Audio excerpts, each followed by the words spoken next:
Welcome to otechtalks.tv, and your host Kashif Manzoor is with you. And today we have another guest, and he is Jonathan Green.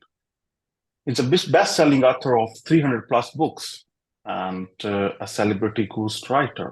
And he is using AI for his business and for content creation.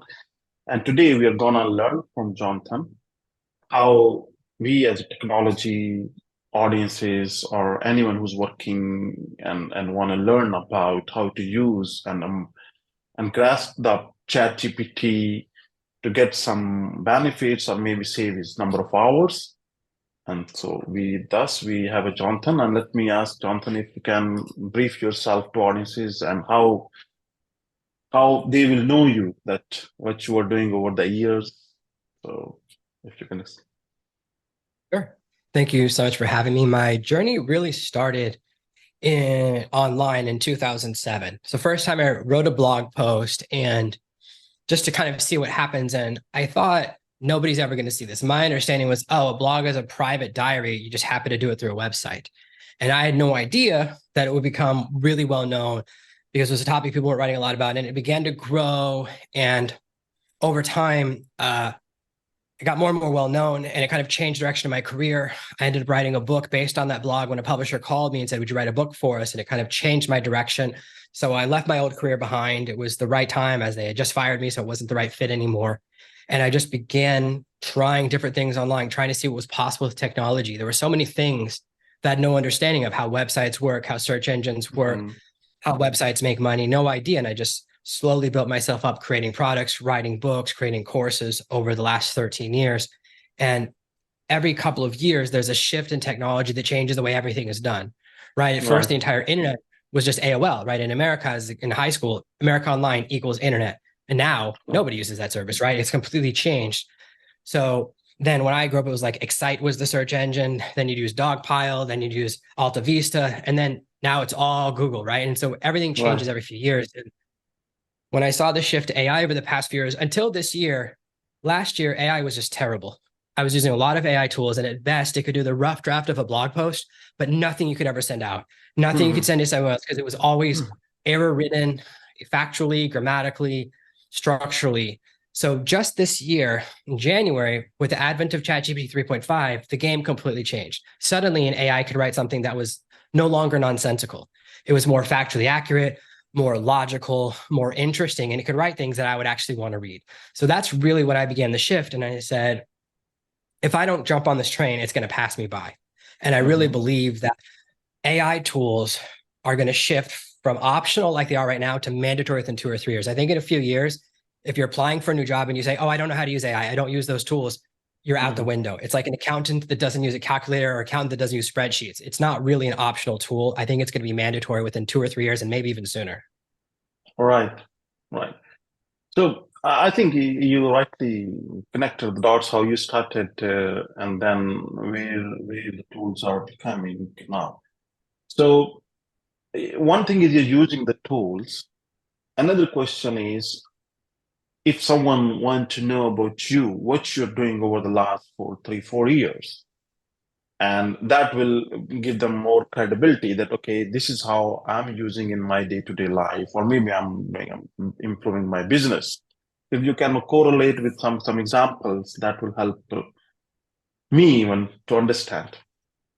Yeah, so I began using AI tools about 2.5 years ago. There was a lot of AI writers came out over the last few years. They're all Right. very expensive. They're all 50, 100, $200 a month, and you get limited by the number of words you can type. And only this year did I realize, oh, they're all front ends for ChatGPT. Almost every AI tool is just using ChatGPT's API.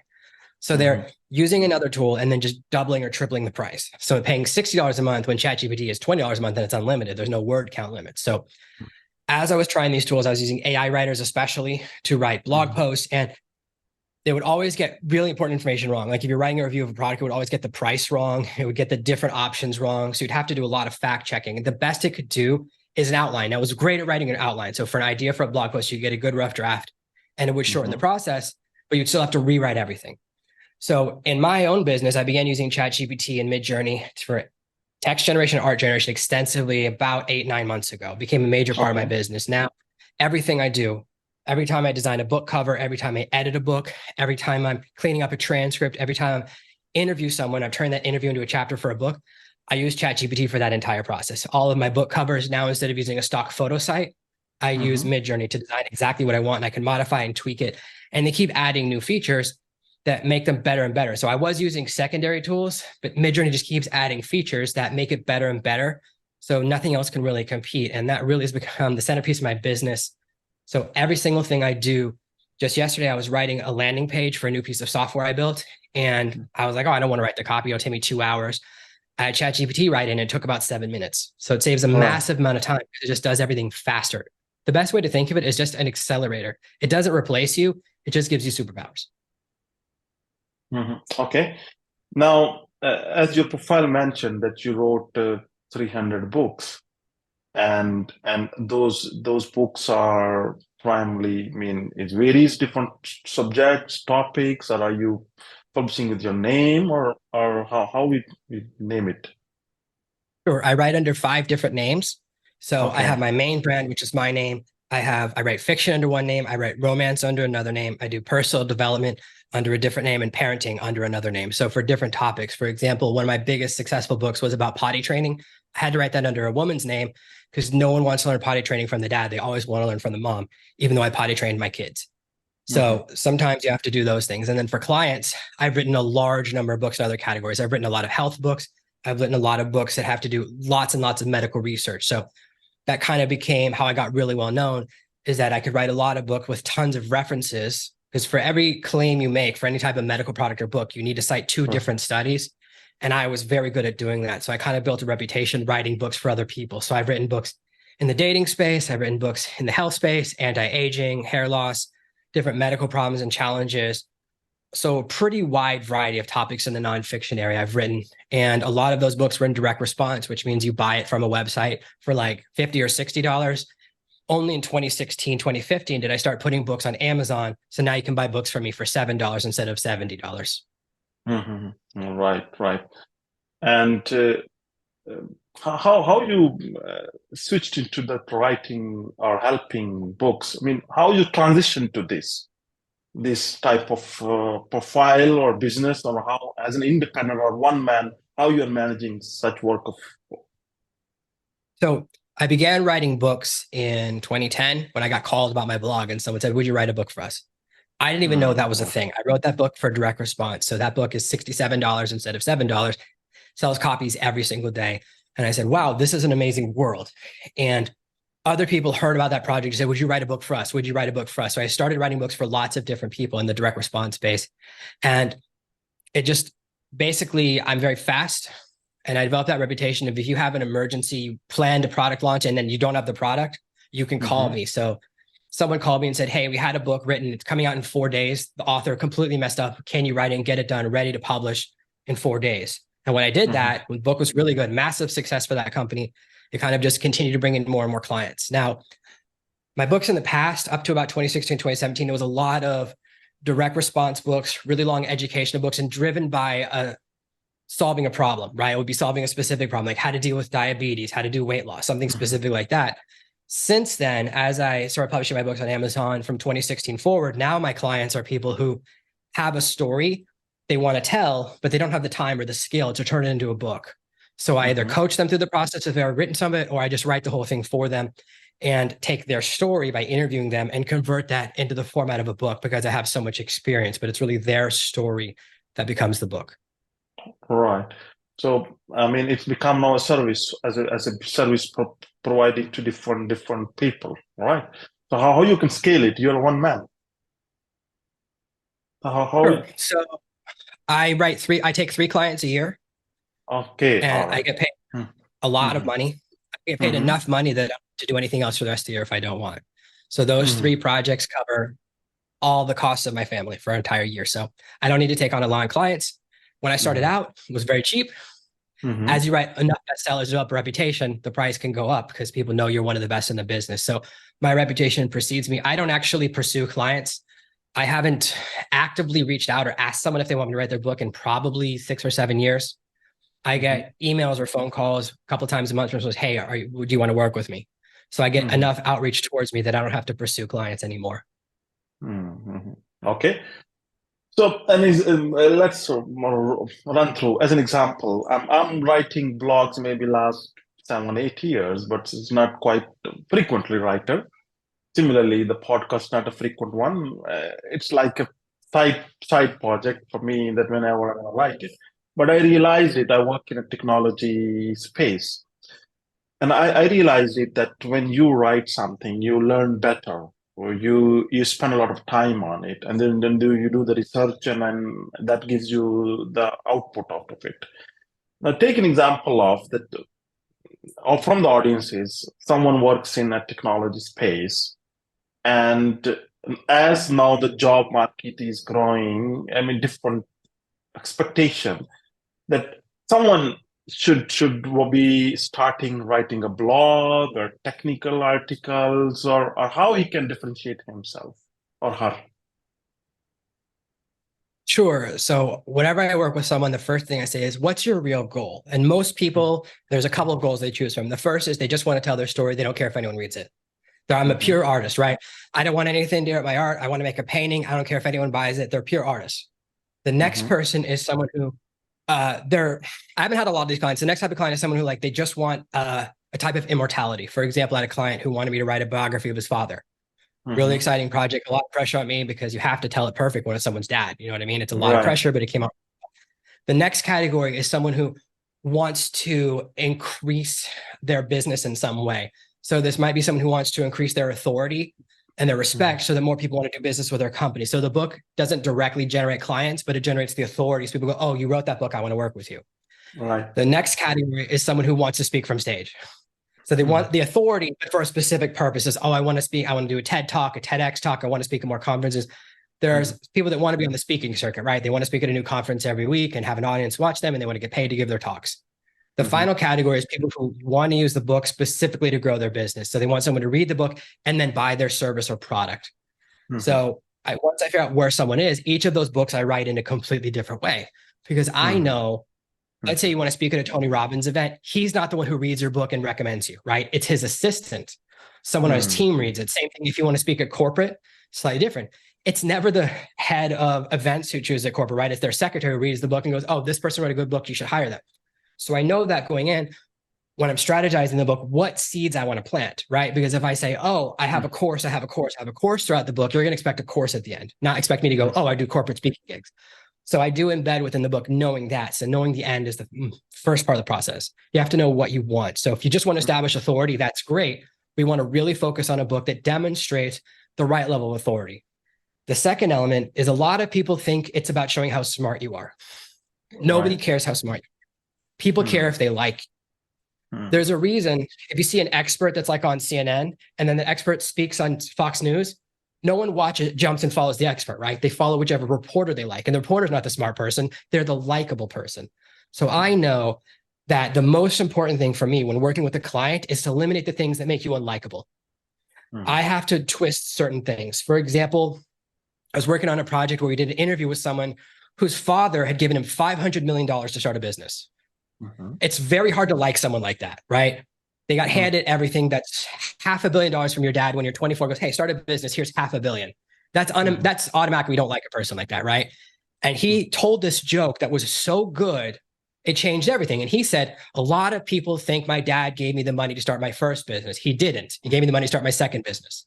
And it's very Right. funny because it shows he's aware of how people Mhm. perceive him. And I was very impressed by that, right? Because usually billionaires Mhm. struggle to be humanized. So that is Right. the kind of thing I look for. And then sometimes people want to tell something that will make people hate them. And they Mhm. don't know that. Most of the times there's one sentence in a book that I read, I go, people will misinterpret this. I was working with Mhm. a client recently and she had a sentence about how she's intuitive. I said, people will read this and think you can tell the future. You can't have that in the book because they will all say, prove it, and then negative review your Mhm. book, right? She wasn't Mhm. claiming that, but my job is to go, oh, people will misread that claim.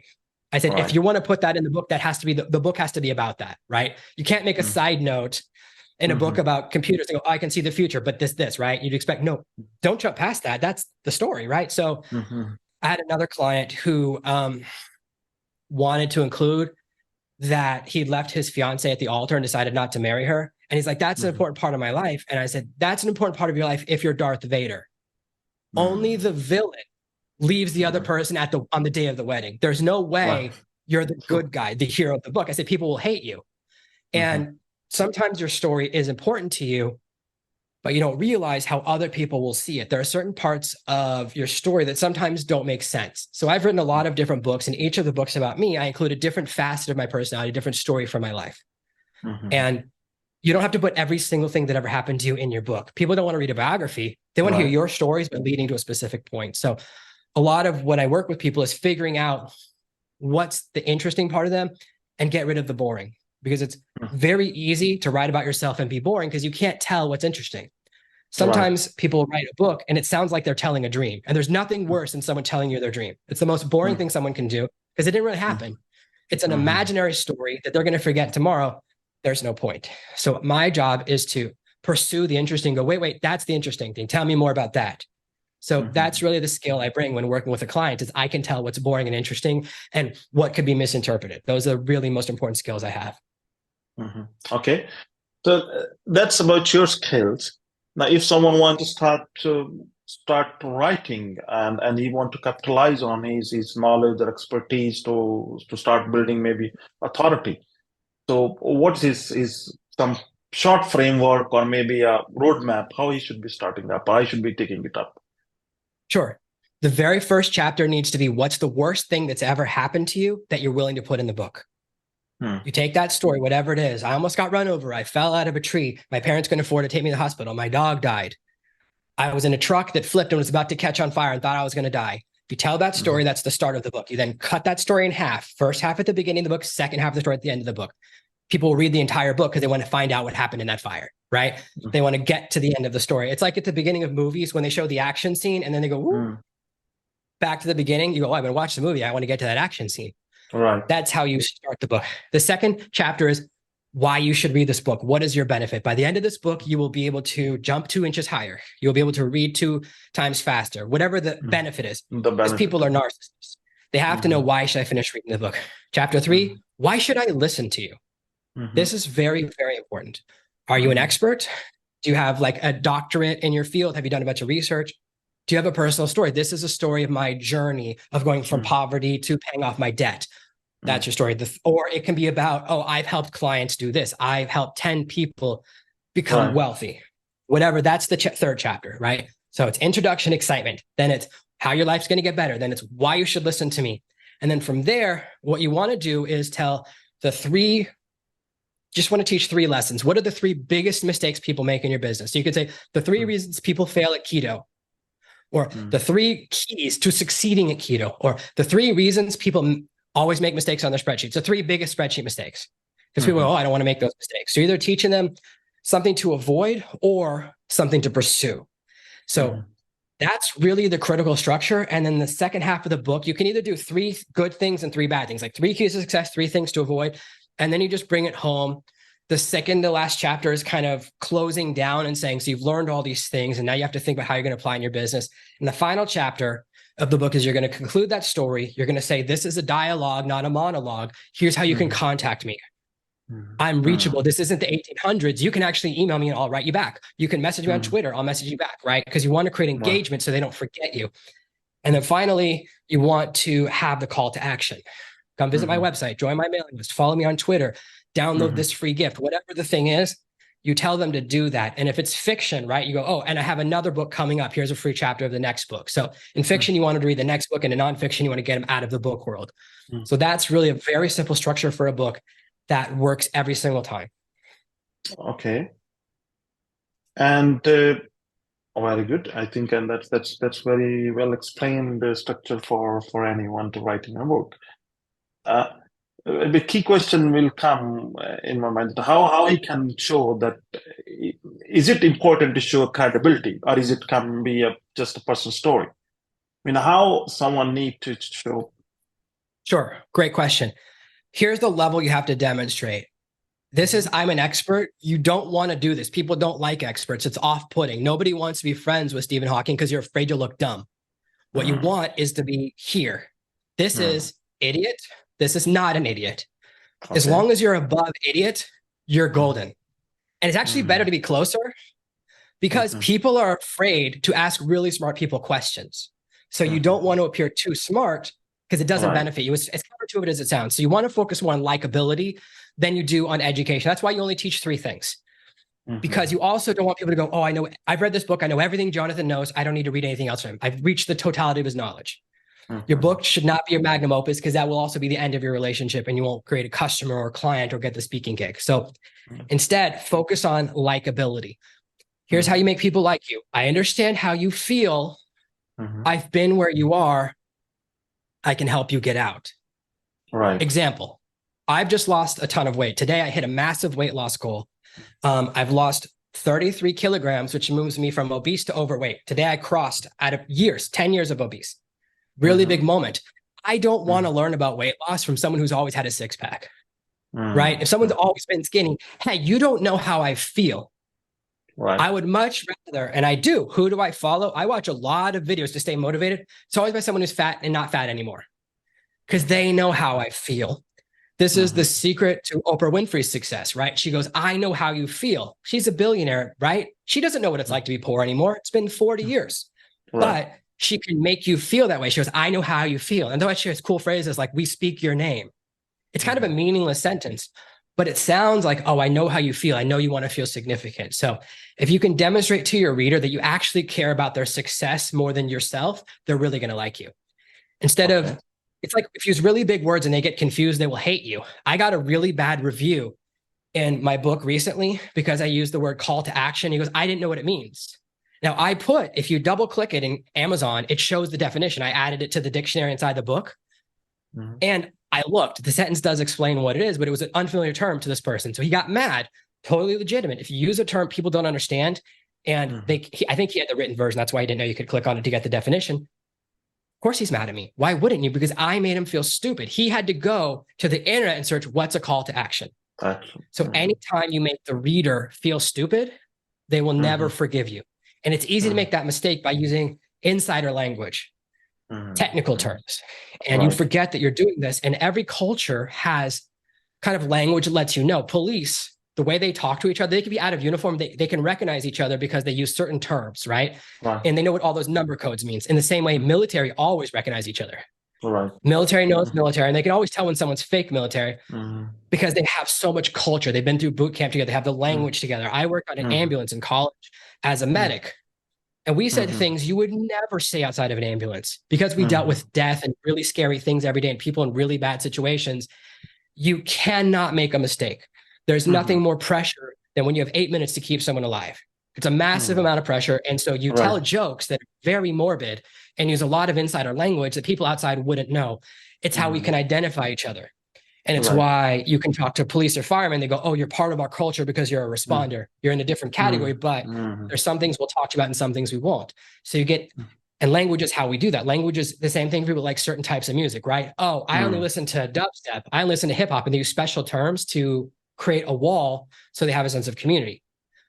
The danger is when you're writing a book about your community, when you use terms people outside the community don't know, they feel that push. So you have to make sure that you use simplified language, you write at a lower reading level, and you make people feel welcome. Say, hey, I know you've never read a book about hip hop before. I'm gonna use some terms you haven't heard. Every time I use it, I'm gonna tell you what it means because I want you to feel like you're part of the community.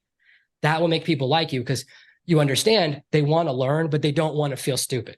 That's how you make people like you within the book. Right. So maybe let's move to a couple of more questions. And now, as you said, you write with some other name, or maybe he's a new guy and he's writing it. So the key part will be, okay, I have written book.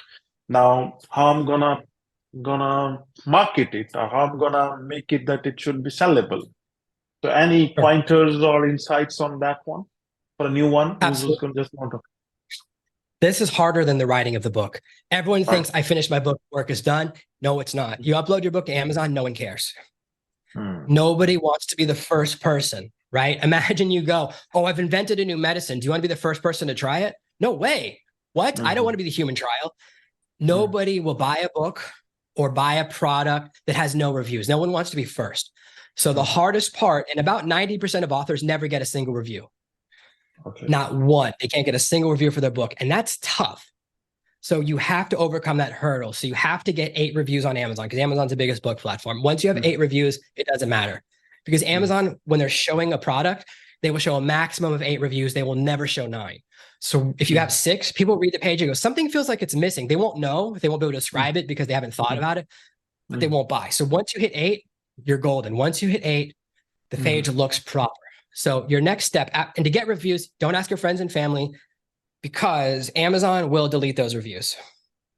Those are considered unethical because Amazon has been sued. They used to allow you to do that, but then Amazon got in a lot of trouble because that's false advertising. They go, oh, I bought this book because his review was by his mom. That's not an honest review. So more and more, for example, my book, I have over 100 reviews from people who've read it, but only about 34 are showing on Amazon because a lot of those people are Facebook followers of me on Facebook, or they have read other books of mine. And so they're considered not clean or not pristine because we have an existing relationship. And that's just that they're a fan. They've read a past book. But Amazon is trying to be on the safe side of getting sued all the time. So they make it harder and harder. So what you have to do is do giveaways to generate reviews. So there's websites like Library Thing. What's the other one? Goodreads. They let you do giveaways on Library Thing. They're free on Goodreads. It's a little over $100. And you can give away 100 copies of your book. And hopefully that would generate 8 reviews. So those are the things that are much better. You can join groups on Facebook for people that are interested in that topic.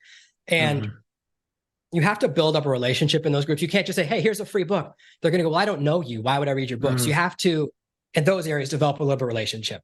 That's the kickstart. Once you have that, then you just have to generate traffic and you have to figure out what you're good at. So one of my clients is very good looking woman. She wrote a really good book. And I was like, you need to do video podcasts. I was like, you take advantage of your asset. I'm a regular looking guy. People don't look at me and go, wow, you're so handsome. I want to buy his book. That's not my world. It's okay. So for me, I have to use different strategy. I do better in blog posts or emails than I do on video. Whereas her, I said, don't do any audio broadcast. That's a waste of your time. And she started to do a lot more. And she's doing a lot of Instagram promotions with people who review books. And I said, yeah, that's the leverage your asset. For other people, it's all paid advertising. If you have a properly built funnel, which means after someone buys your book, you're selling a more expensive product, then you can afford, you go, oh, a reader is worth X. You know the value of a reader, you know your numbers, just like any other business, then you can put money into ads. And the best advertising platform is Amazon ads. The second advertising platform is BookBub ads. So those are places where you can generate more clicks or more buzz for your book, and those will help you to generate more sales. But you have to really approach your book as I have to generate sales. I'm doing more podcast appearances. I've done more podcast appearances in the last 3 days than I have in the past 6 months. I never go on other people's podcasts because I run my own. I do tons and tons of interviews. But now I'm like, I got to do a push to introduce new people. My entire audience has already read my book. My existing audience, I want to generate constant momentum. So every time I'm in a new place, I mention my book, my new book, because I want to do a push. So that's part of my particular strategy. Everyone is different. So I have a friend, all she does is television appearances. She's a pretty lady and she's so good at it. She's been on every TV show. She lives in LA, so she's near wherever they're filming. She can show up and she'll be there for an interview. Very successful, hundreds and hundreds of thousands of visitors to her website every month because of her television appearances. She's not as good at email marketing. That's fine. You don't have to be good at everything. Figure out the thing you're good at. If you're good at Twitter, drive Twitter. If you're a great place now to drive your book is absolutely TikTok. Shoot a lot of videos, talk about the writing process, talk about what it's like to get a review, and constantly push your book. That's been a massive success. I've seen that work for a lot of new authors in the last 2 years. You have to go a little bit outside your comfort zone. Most people think I write my book in the woods and I disappear and the money just appears. It's not that way anymore. The world has changed because the barrier to entry has dropped. Anyone can write a book and publish it, right? Anyone can upload it to every single website. So now you have to do something else to show that you're special. And it's kind of like my kids. My daughter has figured out that my printer can print out coloring book pages. She's not even 3 years old yet. She comes back every hour and just points at the printer. She can't even say printer yet, but she just points at it and goes, more. Because that's what she wants. And I go, I printed you one an hour ago. She goes, yeah, but you didn't print me one now. That's how bookstores treat you. You go, I've sold 10,000 copies. You go, yeah, but you haven't sold any today. We're going to push you down the charts. So you have to constantly, even to get your book to the top of the charts is great. And I did that with my launch of my book. Now I'm like constantly having to fight to keep it there because it's like a kid. What have you done lately? Like I sold a couple hundred books yesterday. Yeah, but you didn't sell any today. So it doesn't matter. So that's the challenge as an author, is to see that your book is a business, and you have to do whatever you can to keep it in the front of people's minds, to get it in front of new people, to get it in front of other people. Another thing that I do is promotions with other authors a lot. I'll reach out to 10 other authors, say, hey, let's all make our books on sale and tell our audiences today. So we'll all introduce our audiences to new books. It's another type of thing that you can do. All of these are all for the same goal: get more sales of your book. So if that's your strategy, you just have to think, how can I generate more sales, and be very proactive. Because so let's say if you're not, so let's say the book name, you wrote it just now, which you're promoting it. So let's understand that one. Sure.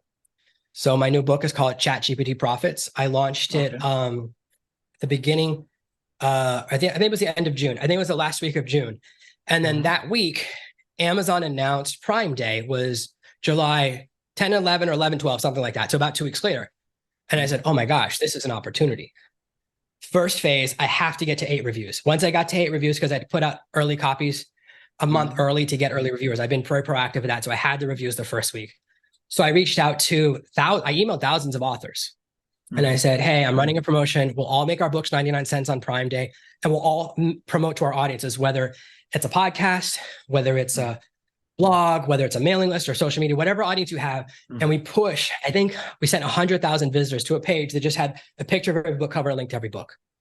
And we pushed tens of thousands of sales of books all across all the 100 authors. So we kind of formed an alliance against all the authors who weren't joining us. And books went to the top of the charts. A lot of books, almost every book hit bestseller in one of its categories. So really generate a lot of buzz. It's a benefit for everyone.